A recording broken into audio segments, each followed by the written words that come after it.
Hello बच्चों, question दिया हुआ है सी धारिता वाले संधारित्र को भी विभव तक आवेशित किया गया है, इसकी विद्युत ऊर्जा क्या है।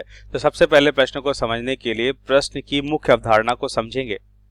तो सबसे पहले हम यहाँ पे समझते हैं मुख्य अवधारणा। तो हम समझेंगे कि विभव क्या होता है, विभव या विभवांतर। तो यहाँ पे देखिए, अगर हम एकांक धनावेश को अनंत से विद्युत क्षेत्र के किसी बिंदु तक लाने में बाह्य बल द्वारा जितना कार्य करना होता है वो क्या कहलाता है, विभव कहलाता है। पहले से हम लिखते हैं कि एकांक आवेश को अनंत से विद्युत क्षेत्र के किसी बिंदु तक लाने में विद्युत क्षेत्र एकांक धनावेश को अनंत से विद्युत क्षेत्र में या विद्युत क्षेत्र के किसी बिंदु तक लाने में विद्युत क्षेत्र के किसी बिंदु तक लाने में किसी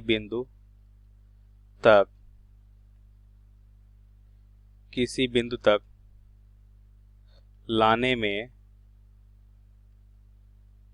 बाह्य बल द्वारा किया गया कार्य बाह्य बल द्वारा जितना कार्य करना होता है, बाह्य बल द्वारा किया गया कार्य विभव कहलाता है। किया गया कार्य क्या कहलाता है, विभव कहलाता है।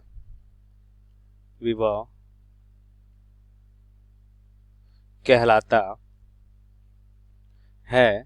इसे हम समझते हैं एक चित्र के माध्यम से। अगर हम देख लेते हैं कि Q आवेश के कारण मान लेते हैं यहाँ पे विद्युत क्षेत्र, ये बिंदु P है, तो इस Q आवेश के कारण हम देखेंगे इसके चारों विद्युत क्षेत्र होगा। अब बिंदु P पे अगर हम एकांक आवेश, ठीक है, एकांक आवेश मान लेते हैं Q0, तो एकांक आवेश को अनंत से विद्युत क्षेत्र के किसी बिंदु तक लाने में बाह्य बल द्वारा हमें जितना कार्य करना होता है, यही क्या कहलाता है, विभव कहलाता है। तो यहाँ पे लिख सकते हैं कि अनंत पे जो विभव होता है वो हमें पता है शून्य है, तो इसलिए हम लिख सकते हैं कि अंतिम विभव माइनस प्रारंभिक विभव। तो ये तो शून्य है, इसलिए हम Vp बराबर लिख सकते हैं W बाह्य बल द्वारा किया गया कार्य बटा एकांक आवेश, कितना हो जाएगा Q0। तो ये कहलाता है हमारा विभव। अब प्रश्नानुसार उत्तर को समझते हैं। तो अब हम यहाँ पे उत्तर को लिखेंगे। तो सबसे पहले हम देखते हैं, हम मान लेते हैं एक कोई संधारित्र बना लेते हैं और हम मान लेते हैं गोलाकार संधारित्र है। ये क्या है, गोलाकार संधारित्र है। अब प्रारंभ में अगर हम देखें, जब t = 0 समय में हम देखते हैं कि आवेश क्या है, शून्य है। लेकिन t = t समय पे हम कितना आवेश मान लेते हैं, हम मान लेते हैं इस पे कितना आवेश संचित हो जाता है, Q। तो इसका विभव क्या हो जाएगा, V बराबर हो जाएगा Q। क्या हो जाएगा, यहाँ पे हम लिख सकते हैं कि विभव V बराबर क्या होगा, मान लेते हैं अगर इस संधारित्र की धारिता C है, गोलाकार संधारित्र की धारिता, माना गोलाकार संधारित्र की धारिता, गोलाकार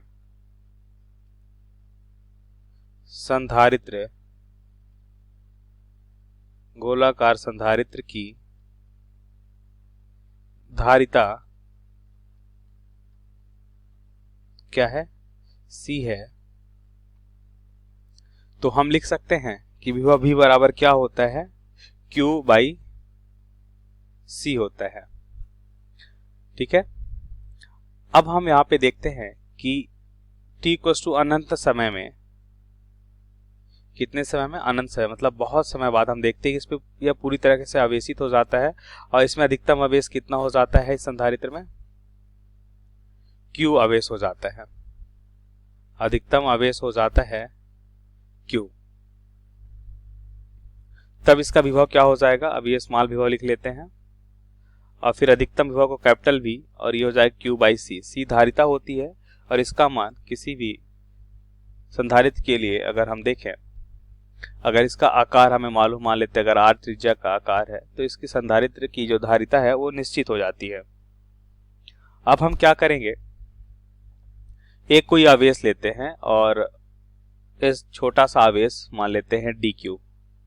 इसको अनंत से, कहां से, अनंत से इस गोले के समीप या इस विद्युत क्षेत्र के समीप लाने में किया गया कार्य निकाल सकते हैं। और छोटा सा आवेश है तो स्मॉल आवेश के कारण मान लेते हैं कार्य जो हमें क्या मिलेगा, dq मिलेगा। तो स्मॉल कार्य या छोटा कार्य जो होगा यह क्या हो जाएगा, dq बाई, यहाँ पे सबसे पहले हम देख लेते हैं, अगर विभव की बात कर लेते हैं कि कितना विभवांतर होगा अगर इस स्मॉल आवेश को t समय में, यहाँ पे लिख सकते हैं t समय पश्चात t समय पश्चात dq आवेश को अनंत से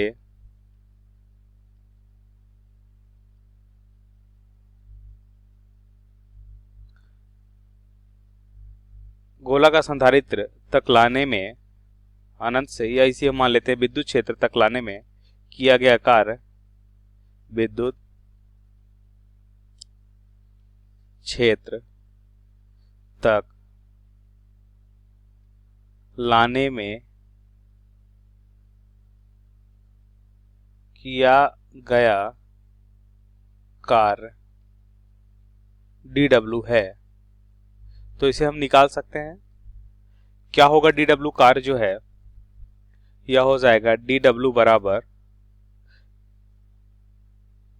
या हम मान लेते हैं कि ये जो कार्य है